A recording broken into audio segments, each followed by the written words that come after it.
जय हिंद मेरे प्यारे भाई बहनों, आप सभी को दिल खोल के स्वागत है आपके अपने YouTube चैनल एम क्लासेज में। तो आज फिर से आपका भाई एक इम्पोर्टेंट वीडियो लेकर आप सभी के सामने हाजिर है। देखो बच्चों, आपने हाल ही में 12th क्लास के एग्जाम दिए हैं, तो काफी बच्चों का जो सपना है वो डॉक्टर बनने का है।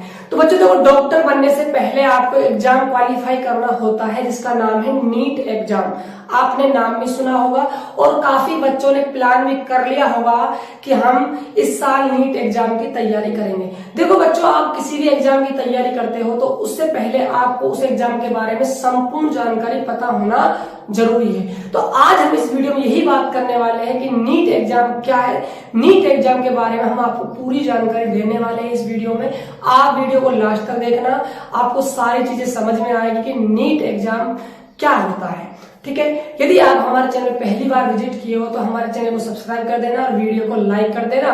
यदि कोई आपका डाउट शेष रह जाता है तो आप कमेंट बॉक्स में हमें जरूर बताना। तो वीडियो को स्टार्ट करते हैं। देखिए, जैसा कि आपको दिख ही रहा होगा, मैंने लिख भी रखा है नीट एग्जाम के बारे में जानकारी।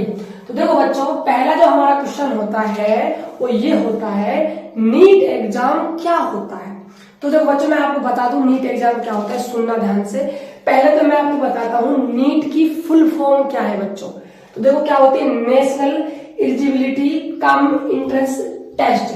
मतलब ये एक पूरे भारत का एक टेस्ट होता है। आप चाहे किसी भी डिस्ट्रिक्ट से हो, आप किसी भी स्टेट से हो, आप इस एग्जाम को दे सकते हो।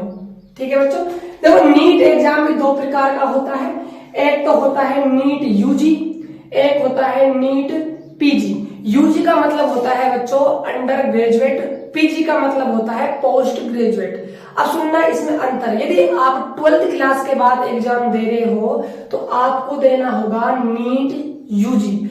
अभी नीट पीजी कब होता है बच्चों, तो सुनना। तो नीट यूजी के अंदर आप कौन कौन से कोर्स कर सकते हो, एमबीबीएस कर सकते हो, बीडीएस कर सकते हो। ये एग्जाम 12th के बाद दिया जाता है जो आप दोगे नीट एग्जाम। ठीक है, ये यूजी के अंदर आता है, अंडर ग्रेजुएट के अंदर आता है।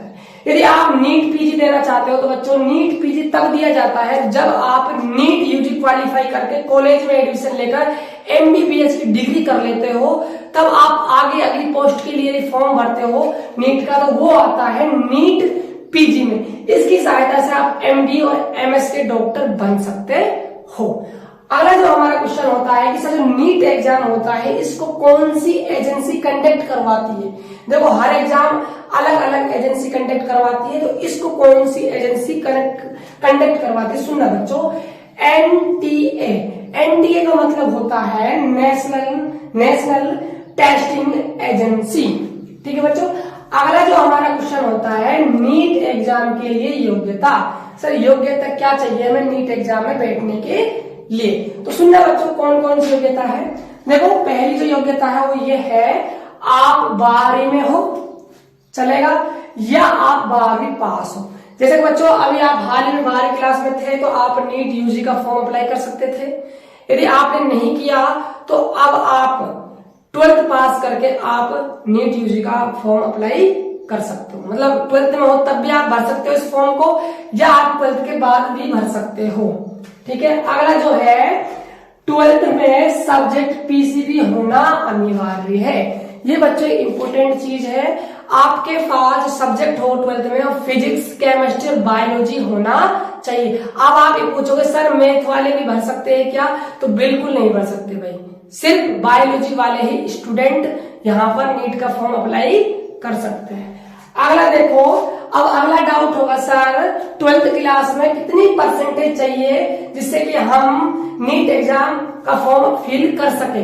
तो देखो बच्चों, 12th में आपकी 50% होनी अनिवार्य है। सिर्फ आपको 50% मार्क्स लाने होंगे तो आप एलिजिबल हो नीट का फॉर्म फिल करने के लिए। और नॉर्मल सी परसेंटेज इसको तो हर कोई बच्चा बना लेता है, इतना इसमें तो कुछ है नहीं। अगला देखो, अगला क्वेश्चन क्या है, नीट एग्जाम के लिए उम्र सीमा कितनी होती है।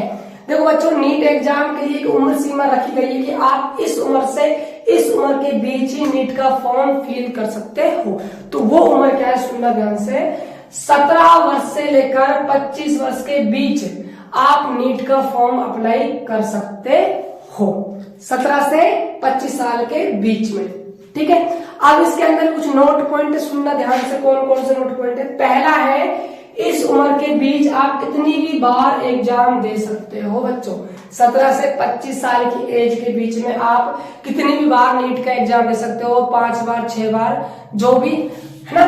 अब देखो सेकंड क्वेश्चन है, आरक्षण वाले बच्चे 5 वर्ष अधिक बार एग्जाम दे सकते हैं। जो आरक्षण में आते हैं वो बच्चे 5 वर्ष और एक्स्ट्रा एग्जाम दे सकते हैं बच्चों। जो नीट एग्जाम होता है बच्चों वो 1 साल में सिर्फ 1 बार होता है।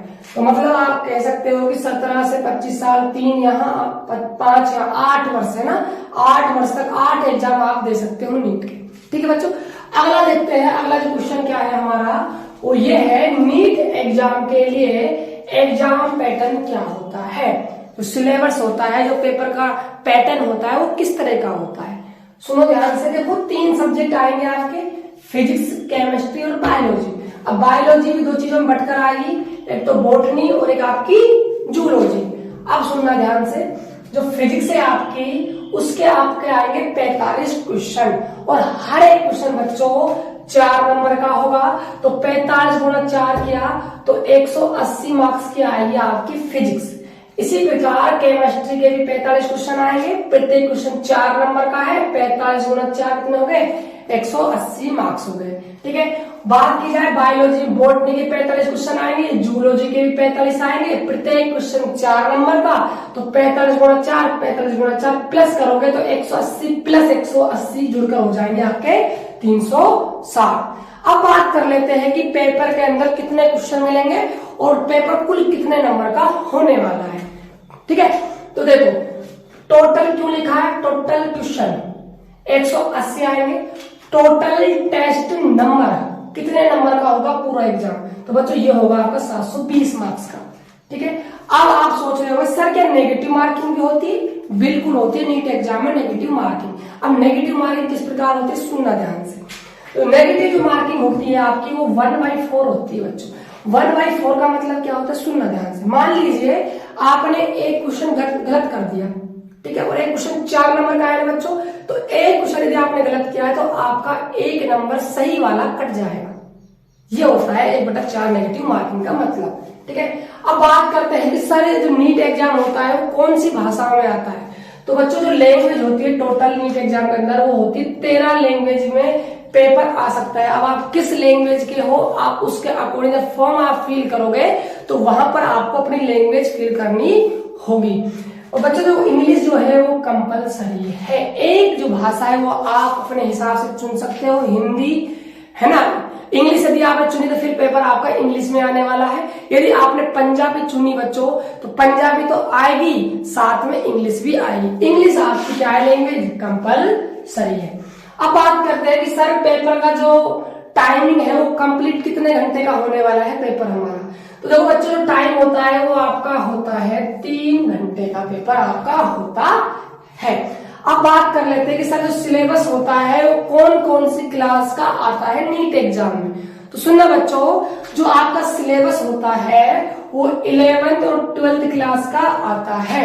अब सर कितना कितना सिलेबस आएगा, 11th का कितना आएगा, 12th का कितना आएगा। तो बच्चों 50% आएगा 11th का और 50% ही आएगा 12th का। ठीक है। अब जो अगला हमारा क्वेश्चन है वो ये है कि सर नीट एग्जाम जो फॉर्म भरा जाता है उसकी फीस कितनी होती है। तो सुनना बच्चों, तो नीट एग्जाम फॉर्म फीस क्या है। वो यदि आप जनरल कैटेगरी में आते हो बच्चों तो आपकी जो फॉर्म फील होगा वो 1500 रुपए में होने वाला है। 1500 रुपए फीस है फॉर्म भरने की। यदि आप जनरल EWS में या OBC में आते हो तो आपको 1400 रुपए देने होंगे। SC ST PWD या ट्रांसजेंडर में यदि आप आते हो तो आपको 800 रुपए फॉर्म फिल करने के देने होंगे। जो ई-मित्र वाला जो चार्ज होता है 50 से 100 रुपए बच्चों वो इससे अलग है। ठीक है। आगे है क्वेश्चन, नीट कितने वर्ष का कोर्स होता है। बच्चों नीट जो होता है आपका 5 वर्ष का कोर्स होता है। ऐसा नहीं है कि आपने नीट एग्जाम को क्वालिफाई किया और आप डायरेक्ट क्या बन गए, डॉक्टर बन गए। ऐसा बिल्कुल भी नहीं है। ये तो डॉक्टर का कोर्स करने के लिए इंट्रेंस एग्जाम होता है नीट, जिसमें आप यदि क्वालिफाई करते हो तो क्वालिफाई करने के बाद आपकी काउंसलिंग होती है, और काउंसलिंग होने के बाद यदि आपके नंबर अच्छे हैं बच्चों तो आप इजिली हो कॉलेज के लिए, आपको कॉलेज मिलेगी। कॉलेज के अंदर आप 5 साल इस कोर्स को करोगे तब आप एमबीबीएस के डॉक्टर बनोगे बच्चों, याद रखना। अब देखो हम बात कर लेते हैं यहाँ पर कट ऑफ की, कि सर जो नीट एग्जाम होता है इसमें कितनी कट ऑफ जाती है बच्चों।